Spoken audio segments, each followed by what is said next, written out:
Welcome to my channel, the Original Gospel Channel. My name is Nathaniel and I'm excited to have you here.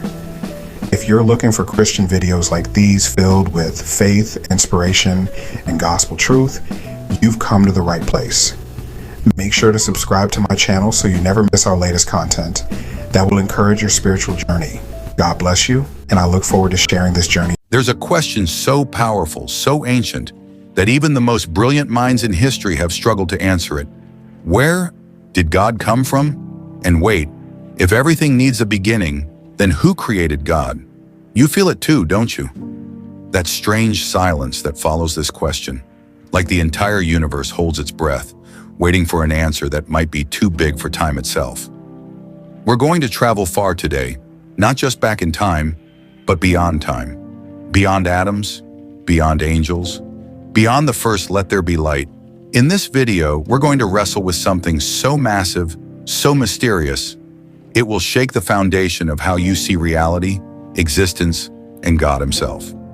So before we dive deep, have you ever asked this question in secret, afraid of what it might mean? And what if the answer doesn't fit into logic? Would you still want to know? Don't go anywhere, because by the end of this video, you may never see existence the same way again. Before we dive in, shout out to all our viewers on Bible Mysteries. Make sure to like, subscribe, and hit the bell icon so you never miss any of these mind-opening, soul-awakening videos. Let's start here. Everything we know begins.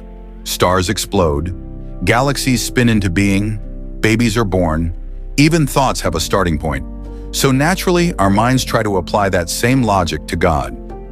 If the universe had a beginning, then who started the one who started it all? That's the paradox. But what if God never began? You see, the problem isn't with God. The problem is with us.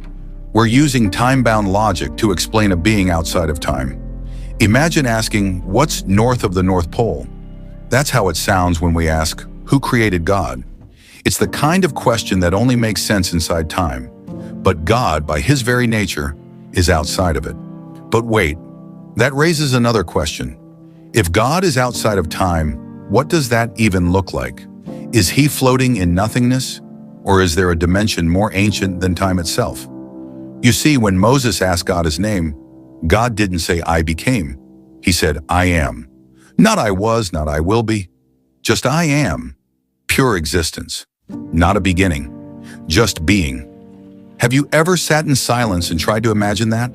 A presence that didn't begin and will never end. A fire that burns without a source. Now here's the real shocker. That's the very thing the human soul longs for, because deep down, we know we were made by something that doesn't flicker with time. Something eternal. And yet the mystery deepens. So the real question becomes, how can something just exist? Can anything really be uncreated? Is that just faith? Or is it a reality hidden beneath the veil of physics? We're just getting started. What does eternal really mean? Let's be honest. Our brains aren't wired to understand eternity. When we ask who created God, we're revealing something deeply human. We are time-bound creatures. Everything we know has a beginning, a middle, and an end. Trees grow, mountains erode, people are born and die. Even stars collapse eventually. So when someone says, God has no beginning, we instinctively recoil. That can't be right, can it? But here's where things get supernatural. In Exodus 3:14, when Moses asked God for his name at the burning bush, God didn't respond with a title like King or Lord or Master. He said something that is echoed through the ages. I am that I am. He didn't say I was created by or I began at. He simply said, I am. That's a name beyond time, beyond space, beyond causality. It's a declaration that God exists outside of our universe's ticking clock. He isn't part of the timeline. We are. While we're moving through seconds and hours, God is already at the end and the beginning simultaneously. That's why he says in Revelation, I am the Alpha and the Omega, the beginning and the end. But here's the twist that really breaks the mind. Even beginning and end are words he only uses so we can understand. In reality, God doesn't exist within time. Time exists within God. Let that sink in. We measure time by motion. The sun moves and we call that a day. Our hearts beat and we feel minutes go by. But in the beginning, before there were stars, clocks, or even a before, there was God, fully alive, fully aware, existing in what theologians call the eternal now. So if we ask, who created God? It's like asking, what color is silence? Or, what's north of the North Pole? It's a category error. God didn't come from somewhere. He is the source of everything else that did come from somewhere. That includes time itself. And if time had a beginning, what does that say about the nature of God's existence? More importantly, if God always was, then why did he choose to create now and not billions of years before? Was he waiting, planning, or was he watching something far beyond our comprehension unfold? And that raises an even deeper question. What was God doing before creation? This is where it gets wild, because if God always existed, before the stars, before the angels, before the idea of existence itself, then the question becomes, what was he doing before he made anything at all? Let's sit with that.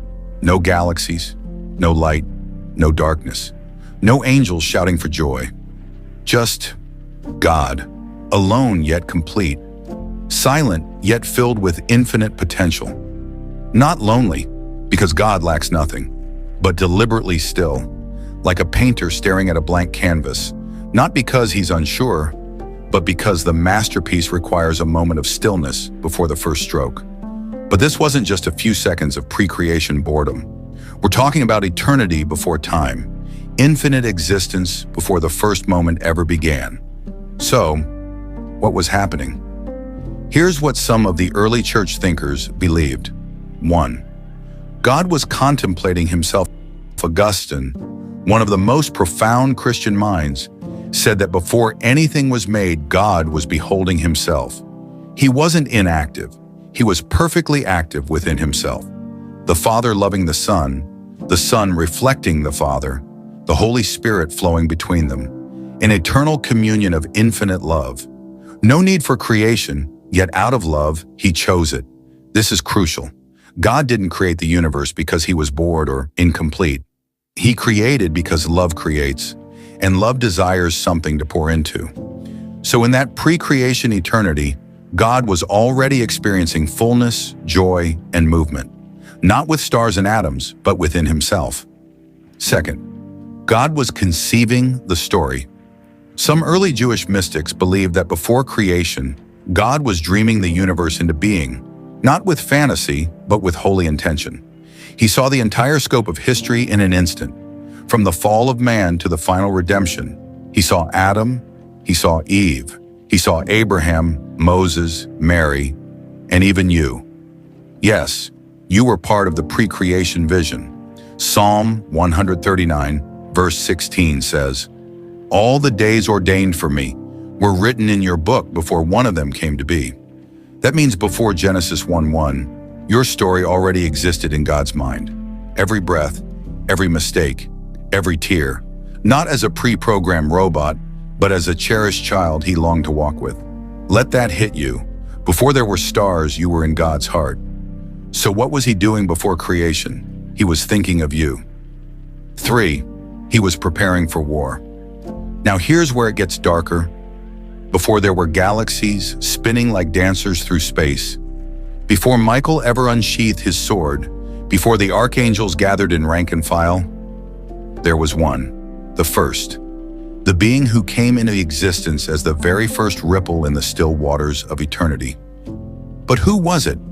If you listen to some ancient traditions, ones whispered in early Christian thought and echoed in Hebrew mystical writings, it wasn't Michael or Gabriel. It was a being of such beauty, such radiant perfection, that even the angels who came after would tremble at the sight of him. His name? Lucifer.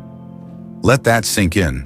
The first created being, the crown jewel of heaven's design, was not an archangel of war or judgment, but the one who would become God's most bitter enemy. 1. Lucifer was not born evil. It might be hard to believe, But Lucifer wasn't always dark. The Bible says in Ezekiel 28, "You were the seal of perfection, full of wisdom and perfect in beauty. You were in Eden, the garden of God. Every precious stone adorned you. You were anointed as a guardian cherub, for so I ordained you." Lucifer was God's masterpiece, covered in glowing stones, radiating the glory of heaven. He didn't just play music, his very being produced it. He walked among the fiery stones. He stood closest to the throne.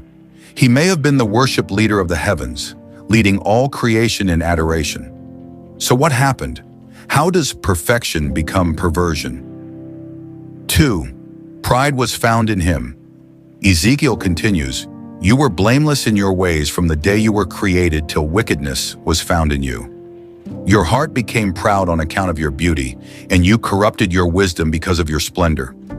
Lucifer looked at himself, and somewhere deep in his radiant spirit, a whisper rose. "I deserve more. Why should I bow when I can rise? Why should I worship when I can be worshipped?" Isaiah 14 gives us a window into that moment. "I will ascend to the heavens. I will raise my throne above the stars of God. I will make myself like the Most High." Those 5 "I will" statements shattered the harmony of heaven. And so the first being God ever created, once the brightest light in all of creation, became the first to fall. 3. Heaven was torn. This wasn't just a disagreement, it was a cosmic betrayal. And when Lucifer rose against God, he didn't come alone. Revelation 12 says, "His tail swept a third of the stars out of the sky and flung them to the earth. A third of heaven's angels followed him." Can you imagine the heartbreak? The very first of God's creations, perfect in beauty and wisdom, turned on him. And with him, millions of angels fell. This wasn't just the start of evil. It was the first war in the history of existence. And even though God could have blinked Lucifer out of existence, he didn't. Why? Because every move was part of a deeper, eternal plan, one where light and darkness would dance through history, where mankind would become the battlefield, and where God would one day step into flesh to win it all back. So here's the question I want you to wrestle with. If the very first being God ever created could fall so hard, if someone so close to the throne could be consumed by pride, then what does that say about the power of free will?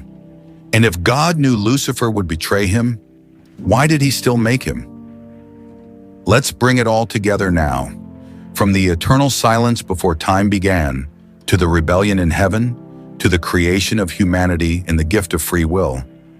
We've been tracing the most ancient mystery of all. Where did God really come from, and who created him? But here's the truth that ties everything together. 1. God is not from anywhere. He is God, never became anything. He never started. He never evolved. He simply is. I am means existence itself. It means he is the cause of causes. It means God exists outside the limits he himself designed. Before space was stretched out, before atoms knew how to bond, before Lucifer sparkled with light, before you took your first breath, he was already there. 2. The war that marked time's first fracture. Lucifer, God's own creation, became jealous of the very one who gave him his beauty. He desired to rise above the throne of the Most High. "I will ascend. I will be like the Most High." Isaiah 14:14. And with those words, the first war wasn't fought with weapons, but with wills. Heaven became a battlefield. Michael the archangel rose up with his legions. The very atmosphere of heaven cracked with thunder as Lucifer and his loyal angels were cast down like lightning. That's when time changed. What had always been harmony now had a ripple of conflict. What had always been eternal stillness now held the echo of rebellion. 3. The earth becomes the arena. After the fall, the earth became the proving ground. Here, God would reveal a plan that no angel saw coming. A God, eternal and untouchable, would step into time. He would wrap himself in flesh, be born through a virgin's womb, live among the very beings who rebel, and then die for them. The cross wasn't plan B, it was the plan all along. Because the question was never who created God. The real question is, why would God step into his own creation to die for it? So maybe we've been asking the wrong question all along. It's not who created God, but what kind of love is this? That God would enter his own story and die to bring us home. Think about that for a moment. Let it sit in your soul. Now I want to hear from you. What do you believe about the origin of God and the purpose of our existence? Drop your thoughts in the comments below. I read every one of them, and if you made it this far, don't forget to like, subscribe, and hit the bell icon so you never miss a story like this again. Hey everyone, thank you so much for watching today's video. I really hope you enjoyed it and found it helpful. If you did enjoy this content, don't forget to hit that subscribe button and ring the notification bell. It really helps the channel grow and means the world to me. Check out these other videos you might love. Thanks again for being part of this amazing community. See you in the next video.